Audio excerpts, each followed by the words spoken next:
میرے نبی مکرم صلی اللہ علیہ وسلم جب اس دنیا میں تشریف لائے نا، وہ دن جو ہے وہ پیر کا تھا۔ پیر کہتے ہیں سوموار کو۔ اور میرے نبی کو جس دن معراج ہوئی وہ رات بھی سوموار کی رات ہے۔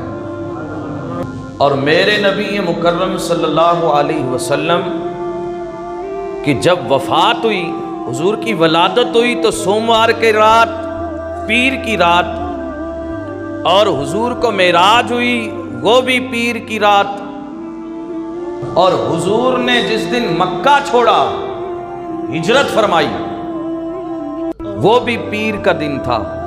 اور جس دن میرے نبی مدینے میں پہنچے تو وہ بھی پیر کا دن تھا۔ میرے نبی مکرم صلی اللہ علیہ وسلم کی بارگاہ میں عرض کیا، آقا آپ پیر کے دن کیوں روزہ رکھتے ہیں؟ تو حضور نے فرمایا اس لیے رکھتا ہوں کہ پیر کا دن جو ہے وہ میری ولادت کا دن ہے، اتنی عظمت والا دن ہے۔